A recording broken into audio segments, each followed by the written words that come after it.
David, welcome back to the David? show. What's going on, guys? I kind of wish we were opening with LSU so you could do the countdown in a Tiger voice. That'd be awesome. That would be awesome. Yeah, not sure how we would pull that off, but yeah, Spencer would paint his face or something. It'd be awesome. It's been a while since we chatted with you. It's great to talk to you. And here we are in football mode a little bit. BYU went down to St. George, and it seemed like it was a pretty successful weekend, not just for the fans but also for the staff. What did you think of BYU taking it on the road?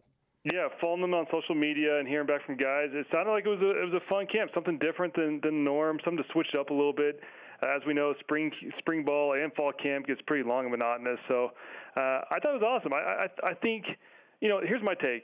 Once you get to college, you should understand how to go about practices. You should understand about the work ethic that goes into being a college athlete. And so I don't think you need to stick around Provo or and drive home these guys and sit there and just pile drive them into the ground and make them do up downs all the time. I mean, I think taking a break and kind of going down there, getting a little practice in, then we saw them out on the lake and having fun and going doing activities and camping out, kind of have a good time, building that team camaraderie. I think that's awesome. I don't think this coaching staff, I think they're there to try to build team unity and not necessarily try to sit there and spring ball and try to kill everyone. And so I love the fact that you go down there, get some exposure, take a little vacation and try to break up what can be a very long spring camp.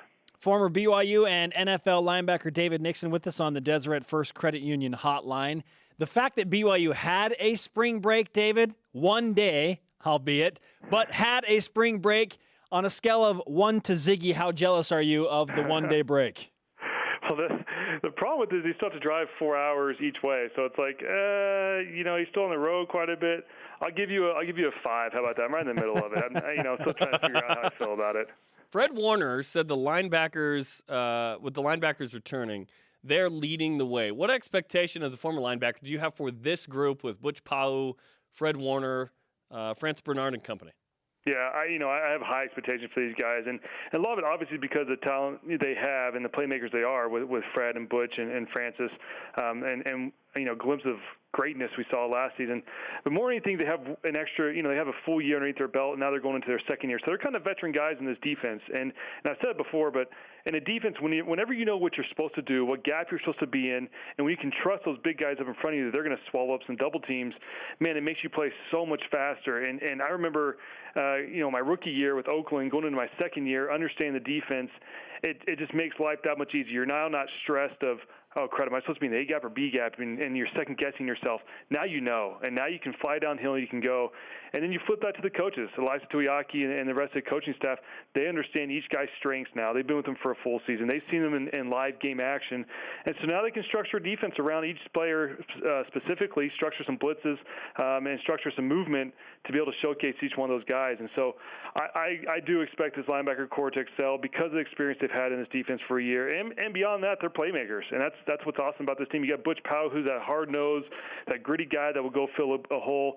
And you got Fred and France on the outsides who we've seen them go drop in coverage, make interceptions, but also blitz off the edge and make some nice tackles for losses. So I think it's a very talented linebacker core. Hopefully they can stay healthy and play as a unit this year. And if so, man, I think this defense can be very special.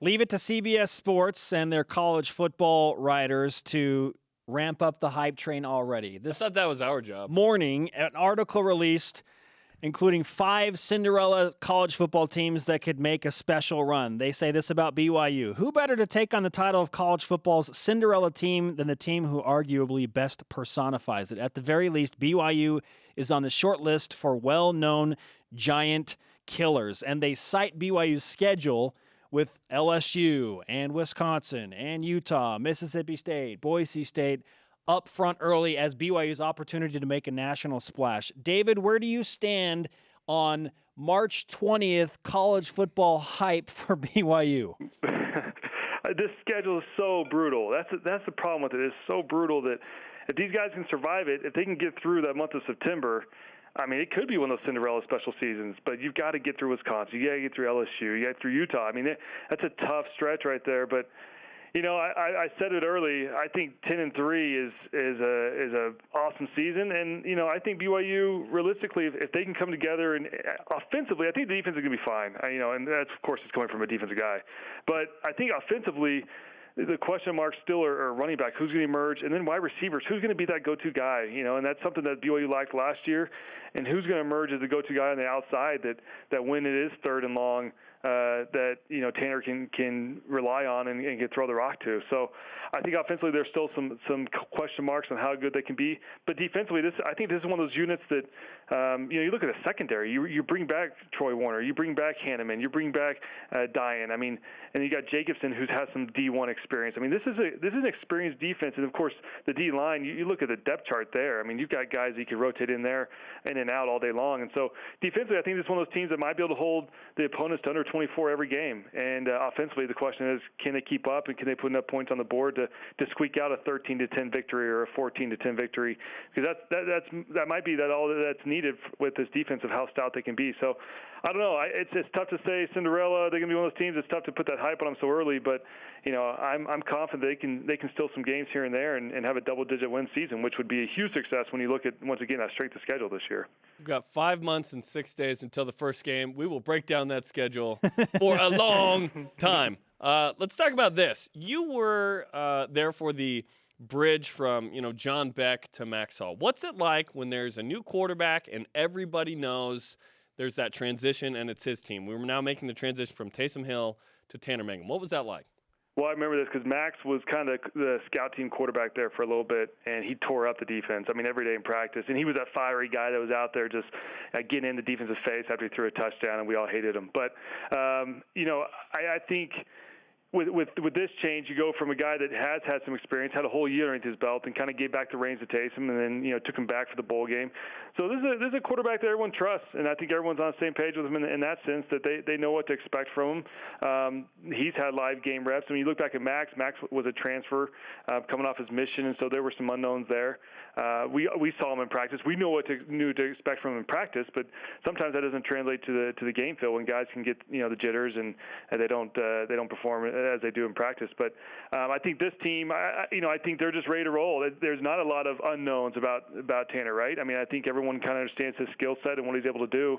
And so I think defensively, if you're a defensive unit, you know what to expect from him, and that's for him to go out there and sling the ball around and make plays. And as a defensive, especially when you have a kind of a quarterback that like Tanner, that this is his first full year, defensively you just put on yourself. You say, hey man, we can go out there, we can shut out opponents, we can allow 7, only 10 points, and we're most likely going to win this game. And so it's one of those mindsets. I remember that we'd go out there and say it's on us. If we can home to that many points, 10 or less or so, we're going to come out with a win. And so I think the defense this year will have that mentality. They're going to go out there and I think they're going to make a statement with how they play, and I'm excited. I'm just excited to watch them kind of come together as a unit too. Once again, underneath the second year of Tuiaki, because I'm telling you that first year fans don't quite get it. That first year is a tough year because there really are so many adjustments each week. You're game playing for a different opponent that runs a spread or runs a pro style, and so you're adjusting constantly.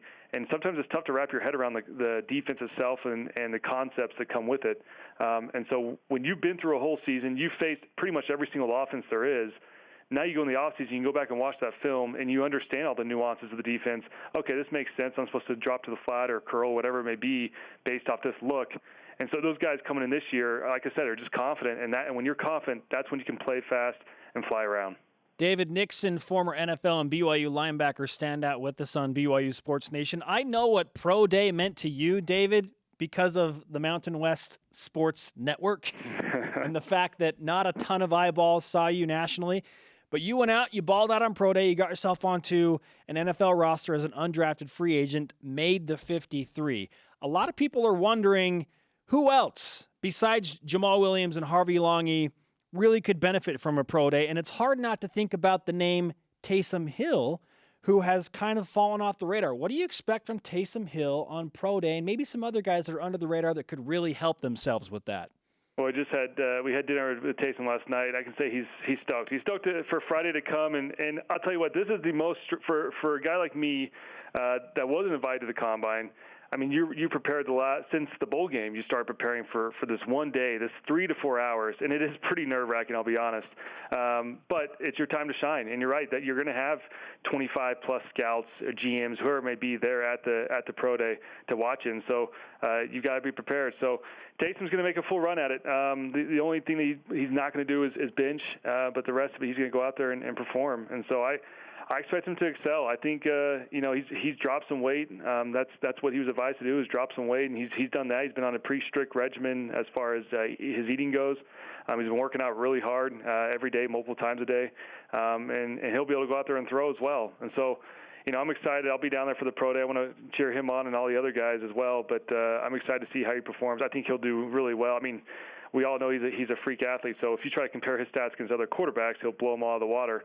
But I think he'll be right up there with any of the other skill positions as well. So, and the other guy that I'm looking forward to is Kai Nakua. I mean, this is a guy who has fantastic film, who on the field, all these GMs and scouts can look at and be like, man, this guy's a playmaker.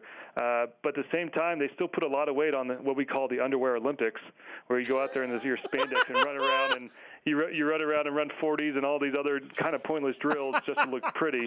So I'm looking forward to Kai and see what type of times he posts, because I think that will be what will hopefully get him, drafted in maybe the later rounds, but will kind of boost his draft stock as far as what he does for the 40 and shuttles and things like that. Is he opposed, real quick? How much weight has he lost, and is he opposed to being a different position? He's open to being whatever. I think he obviously wants to go quarterback first, but he's open to being whatever position an NFL team will take him on. And then I believe he's lost about 10 to 15 pounds. So, I think he's moving better. I think his body feels great. And he looks good. He looks ready to roll, and I'm excited to see how he goes out there and performs, because once again, there's a lot of time and sweat that's been put into what comes of these 3 hours here on Friday. So hopefully everyone, including even the guys, Jamal and Harvey, who have already gone through the combine, that combine's a nerve-wracking type environment where they make you sit around for 2 hours, go run your 40, come back and sit around for another 2 hours, go do your bench. It's a really tough environment for guys to go and test well. And so you'll see a ton of those guys that go to the combine and decide to come back and, hey, I want to run my 40 here at home where I'm warmed up and I can just jump right into it and go. And I don't have the bright lights of Indianapolis, going on. So I'm excited to see how those guys, if they do decide to run their 40s and do other drills themselves, excited to see how they do as well. So it's a fun day for everybody. Hopefully everyone tests well, and then, as always, we get more guys into the league. 2009 NFL Pro Day at BYU superstar David Nixon. Underwear Olympics, gold baby. medalist.